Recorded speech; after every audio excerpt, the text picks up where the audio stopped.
Your standards are hindering you from finding a future husband. Either one, watch my previous video on how to make standards, how to actually give specific ones so that you know what your future husband looks like and you can go out and seek him because that's what it's meant to do. But also too, maybe you have always had standards, maybe you always had specific things that you wanted a man, down to height, down to core values, but you still keep attracting abysmal men. You still keep getting into these relationships that end up failing in the wrong one. You are left feeling like a failure, that why do I even do this? Does my man even exist? Am I even worth my man?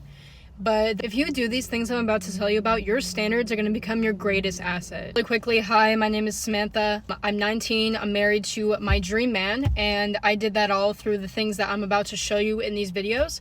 This is the Why Evil Men Love You series, where we talk about how to get girls, high school and college age girls, how to get out of these toxic relationships, these weird situationships, bad luck with guys, right? And we're gonna break that cycle so that you can therefore get your dream husband like I did. And yeah, that's what it is. And so let's get to the video. First off, this is really obvious, but it's really hard for people to do because it is easier said than done, is you don't follow your standards, okay? So I remember being a senior in high school. I had this friend, she had a boyfriend, and she would constantly complain about this man, okay? So every time that they would pass by each other, with my own eyes, I watched them interact. And it was like people who hadn't seen each other since kindergarten passing by each other in the 5th grade, after not seeing each other for 4 years. That's what their dynamic felt like.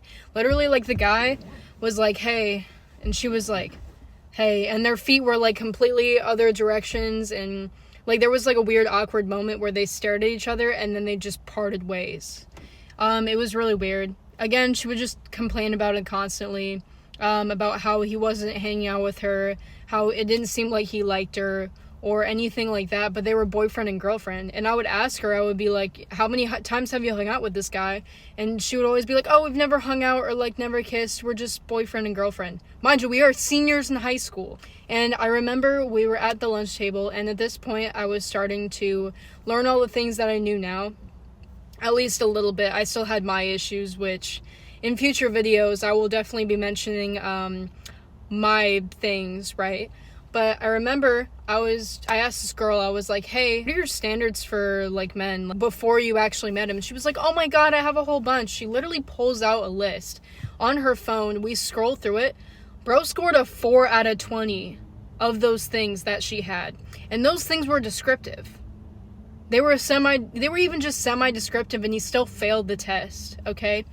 My point is, you have to follow your standards. Imagine if you are with the guy that you do not like at all, that you're constantly complaining about, but you're attached to him and you wanted a boyfriend, right? You're with him and your husband, your future dream husband, is just walking around you in circles, okay? Stop settling, okay? Desperation is going to keep you from your dream. Desperate people do not get their dreams because their dreams are here, and the desperation people are right there, so they're gonna get the bottom feeder stuff all of the time. You need to not need a man. Be secure by yourself, work on your dream stuff, and move on from there. Ow! Whew, okay. Anyways, the second thing is, and oh my god, this makes my blood boil when my blood is above, the water's evaporated when I hear this. Okay. It's when people change their standards while they're in the talking stage or already in a relationship. Imagine this is what it is like when people do this, right? If you do this, right? Imagine you are in a restaurant, okay? Imagine you're in this fancy restaurant and you order a Caesar salad. At your table, you wait, you talk with some friends, whatever, and they bring over the thing. And by the way, you're a severe celiac, and if you don't know what being a celiac is, it's a gluten intolerance to bread, cookies, anything with flour or rye or anything like that, okay? So they bring over this Caesar salad sandwich, okay? Caesar salad, and there's bread between it. But you're a severe celiac. It's you staring at it and being like, well, but they gave me a Caesar salad. Maybe I got sick all those times because it was in my head. Maybe it'll be different this time, okay? And so you eat the Caesar salad sandwich after rationalizing for a sandwich, Go home after you eat that Caesar salad sandwich. Guess what's gonna happen? It's gonna be Mount Vesuvius north and south. That is what it is like when you have some non-negotiable standards, but then you meet this guy, you think he's so attractive and cute, right? But he's not your standard. Maybe he's like 2 of your non-negotiable standards, right? It's like being, like, what if he's like a hot Christian and a raging alcoholic? Obviously, that's gonna be a problem, right? Because then you're constantly gonna have to, like, hold this person over a toilet, or you're gonna have to do da-da-da-da, or maybe you have someone who is super, super hot. He like takes care of animals and he's very selfless, which is something on your list, but he's a pushover to his dad. He's a pushover to people who, you know, smack your ass at the bar and he doesn't do anything, and you're just like, babe, why didn't you do something? Like, that guy just like did something to me, and they're just like, but I'm scared, okay? Stop. Follow your non-negotiables, okay? And if you get into a relationship and you realize that, you know, maybe your dream man, even if that person is your non-negotiables, you didn't really like something about them that was previously non-negotiable, just slightly tweak it when you get out of the relationship, okay? And then just try something else. You can change your standards, slightly tweak them, obviously, but get out of the relationship. Anyways, in conclusion, just tweak your standards when you have a clear roster. So third and last thing, and I know some people are going to be like, oh my god, what do you mean? You are not your standard, okay? You are not your standard. If you want somebody who is jacked and fit, you best believe that you want to be jacked and fit too. Someone who's jacked and fit will most likely, ideally, want a partner who is also that way. If you want someone who is more life of the party, super social, you best believe that you should probably be super party and social. Some things are an exception, but you still have to somewhat tweak yourself in order to get there. Like, for example, you're a really bubbly person and you want someone who's more of an introvert, more back there, who you can have deep conversations with on the side, rather than, you know, being all there and then having a break to be with this person. You need to be someone that an introvert would be comfortable around, and vice versa as well. You need to ask yourself, what does my dream man offer to me? And then you also need to ask the same question of what am I able to offer to my dream man? Okay, it's like being on Shark Tank. What you put into yourself is like your resume for that person, okay? That person is like your dream job, and you need to have, you know, the things that you've done, the things that you've achieved, the things that, you know, you've put into yourself, like your fitness, your smell, your whatever, like whatever you want in your dream man, right? Whether that be anything, like, is your communication good? Do you want someone with good communication? And is your communication going to be equal to that?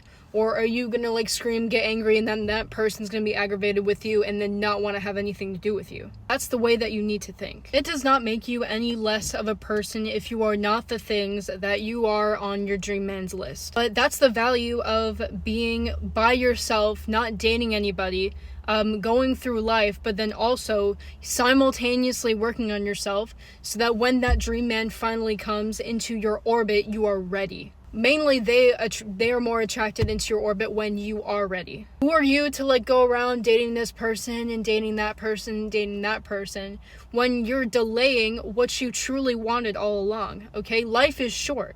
You don't have much time on this earth. You don't even know how much time you have on this earth. And even like 90 years is so short in the comparison to so many eras, so many of this, so many of that. You need to work on yourself for the one. If you're not going to do it for yourself, do it for them. And eventually work to do it for yourself so that when you do it for yourself, they come over. Okay? So yeah, and that is how you activate your standards. So I know that there's a lot of other ways to activate your standards and that you can only do so much in this video, right?